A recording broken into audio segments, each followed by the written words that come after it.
Every sentence I'm about to read out to you sounds polite, helpful. The kind of thing a decent, honest person says without thinking because they've got nothing to hide and they just want the stop to be over. And every single one of them has put a driver who did nothing wrong into the back of a police car. Because here is the thing nobody tells you. At the side of the road, the officer at your window isn't really listening to whether you're guilty. They're listening for a few specific sentences, an admission, a yes, a little thread they can pull. And the moment one of them leaves your mouth, a routine stop quietly turns into a search, a caution, or an arrest. You think you're being cooperative, they're hearing a confession. So today I'm going to give you the 7 sentences that do the most damage, the exact words that get ordinary innocent drivers arrested, and for each one, what the officer actually heard and what you should have said instead. And I promise you, by the time we're done, you'll recognise at least 2 of these as things you have said, word for word, at a real stop.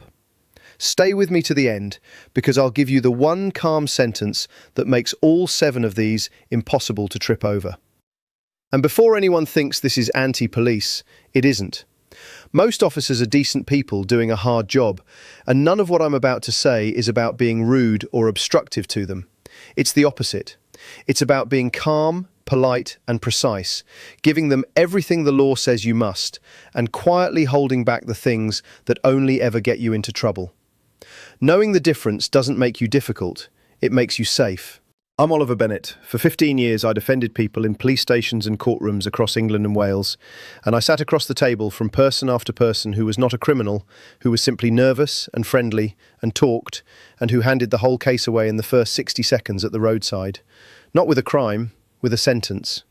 This isn't legal advice, it's the plain English version of what I wish every driver in this country knew before the window ever came down.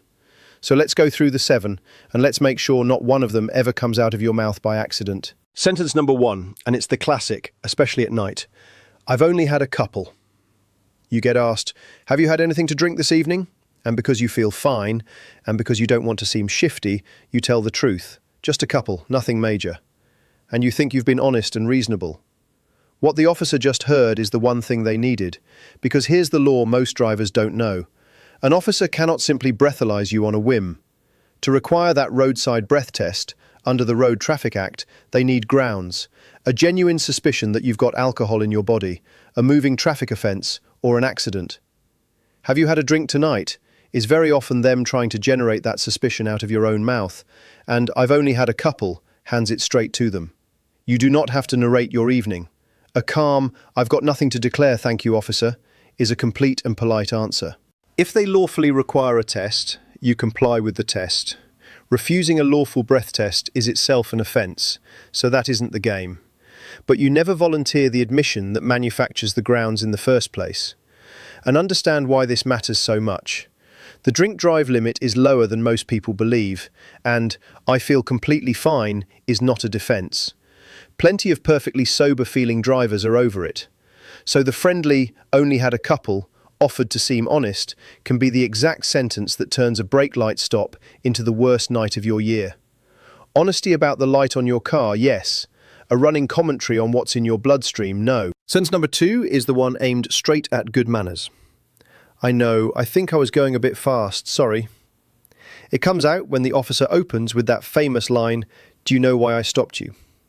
And it feels only natural to be honest, to show you're reasonable, to guess at what you might have done wrong. Do not do it. That opening question is the oldest trap there is. It's an admission trap, and the second you start guessing, you confess, on their body-worn camera, to an offence they may not even have stopped you for. You've done their evidence gathering for them. Speeding, a rolling stop, a phone glance, a brake light, whatever you guess, you've just given them. So your move is simple.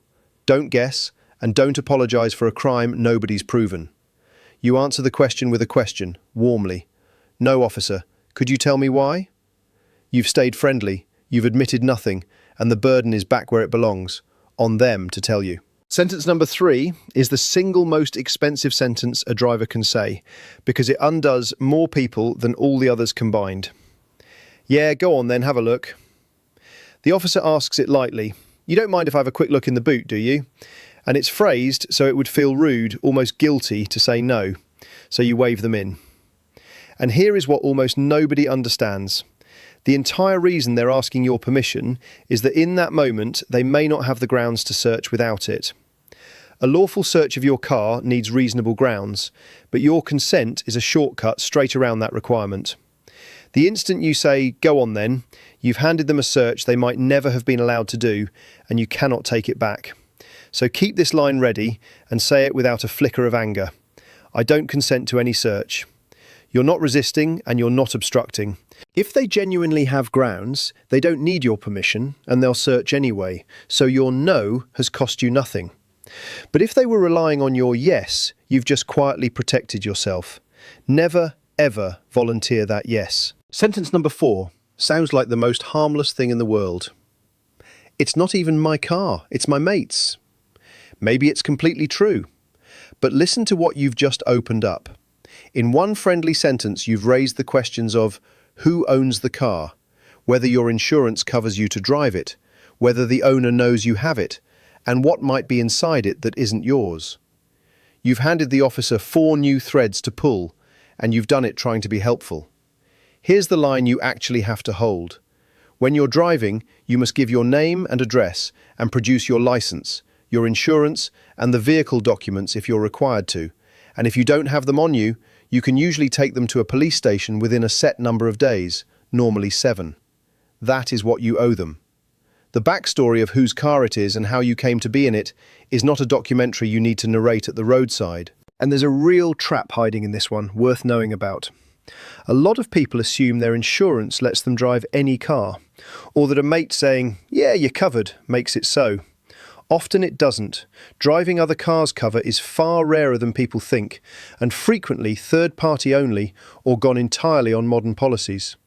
So the cheerful, "It's my mate's, he said it's fine," can walk you straight into a driving without insurance allegation you didn't see coming. That's not a reason to lie. Never lie to an officer. It's a reason not to freelance a story you're not sure of at the roadside. Give your details and your documents. Don't give them the plot. Sentence number 5 is the one that pours out of nervous, chatty, good people. "I'm just coming back from the pub," or the mates, or a party, or "we've been out for a few." You say it to fill the silence, to seem open, to move things along. And you've just volunteered both a story and a location that can be used to build a case. A reason to ask about drink, a reason to ask who else was there, a reason to keep you talking. Because that's the real aim of the rapid little questions. Where have you come from? Where are you headed? What's the plan tonight? To keep you talking until something useful falls out. So be clear on your right here. You do not have to answer where you've been or where you're going. That is the right to silence, and using it is not suspicious and not an offence. You can hand over every document you're legally obliged to and still, politely, decline the interview. "I'd rather not get into where I've been, officer, but here are my details." Your documents, yes. The story of your night, no. Sentence number 6 is the sentence people are actually proud of, which is what makes it so dangerous. "I've got nothing to hide." It feels like strength. It feels like the honest person's trump card. It is, in reality, the door opener because "I've got nothing to hide" is almost always the sentence that comes right before, "So yeah, go ahead and search." Right before, "Sure, ask me anything."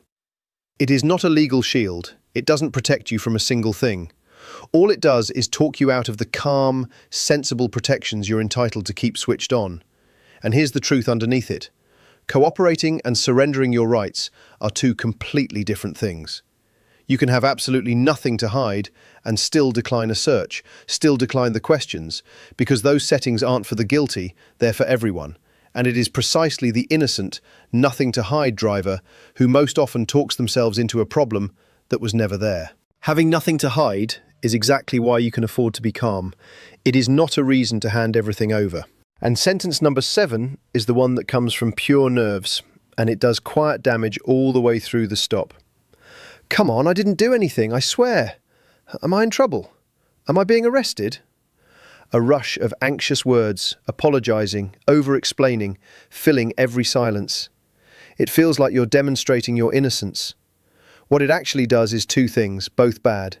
It gives the officer more material, more sentences, more contradictions, more to write down as your demeanour. And it hands over the emotional control of the stop to them. So this is the discipline, and it's hard, because your body is flooded with adrenaline, fewer words. You are allowed to be nervous. Everyone is nervous with blue lights behind them, and nerves are not evidence of anything and never, on their own, reasonable grounds. You don't have to perform calm, and you don't have to apologise for your nerves. You can say simply, "I'm all right, officer, just a bit nervous, like anyone would be," and then let the silence sit. The quiet is not your enemy. Filling it usually is. Now, before I give you the one sentence that ties all 7 of these together, this is the exact reason I put together a short, plain English guide to your rights in any police encounter in England and Wales. It's called the Know Your Rights Handbook, and it lays out calmly and without the jargon precisely what we're covering today, what you must do and what you never have to, at the roadside, at your door, on foot and on your phone, so that the right words are already sitting in your head before the blue lights ever appear, instead of arriving 3 days too late in the shower. I'm not going to give you a hard sell. If this video's been useful to you, the link is in the description, and it'll be there whenever you want it. Right, let me make the whole thing simple, because underneath all 7 sentences is one clean dividing line, and if you hold just this, you hold all of it. There are things you must do at a traffic stop, and things you never have to. You must stop when you're required to. You must give your name and address. You must, if you're asked, produce your licence, your insurance and your vehicle documents at the roadside or at a station within a set number of days. That is the entire must list, and you do it fully and politely. Everything else, how much you've had, whether you were speeding, whose car it is, where you've been, whether they can have a look, and how nervous you feel, is the never have to list. Hand over the first list without a fuss. Decline the second without apology. That single line is the whole game. Because here's the good news. You do not have to remember 7 separate comebacks at the side of the road, with your heart going and a torch in your face. There is one calm, respectful sentence that quietly answers nearly all of these at once, and I want you to learn it like your own phone number. I'm happy to cooperate, officer. Am I being detained or arrested? I don't consent to any search, and I'd rather not answer questions. That's the whole thing. Look at what it does. I'm happy to cooperate sets a polite, non-confrontational tone. Am I being detained or arrested forces the real legal position out into the open, on camera. I don't consent to any search closes the consent shortcut.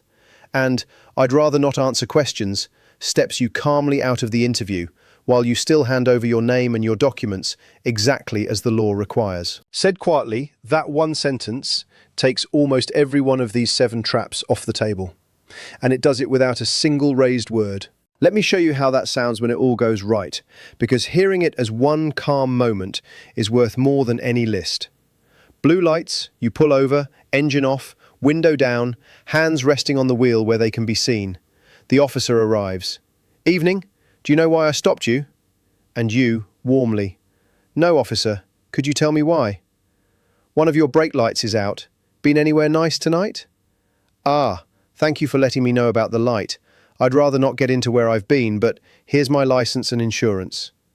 The torch comes up, sweeps across the seats. Anything in the car you shouldn't have? Mind if I have a quick look? I don't consent to any search, officer. You seem a bit nervous.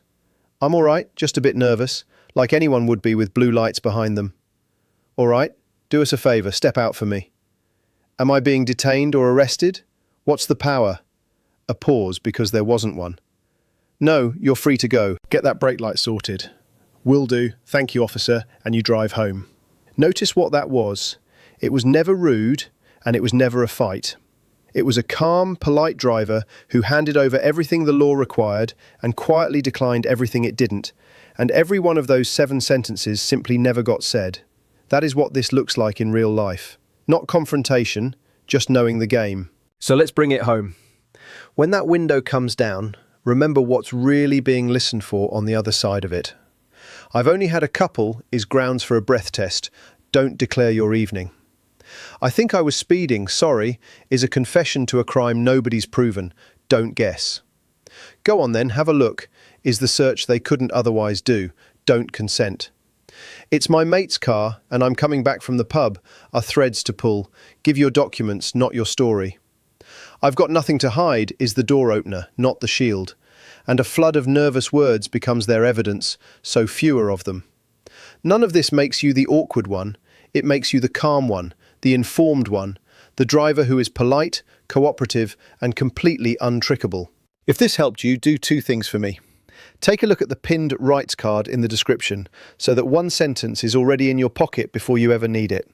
And subscribe because I break down exactly this kind of thing every week in plain English, so that if it's ever you sitting there with blue lights in the mirror, you already know the game better than the person playing it.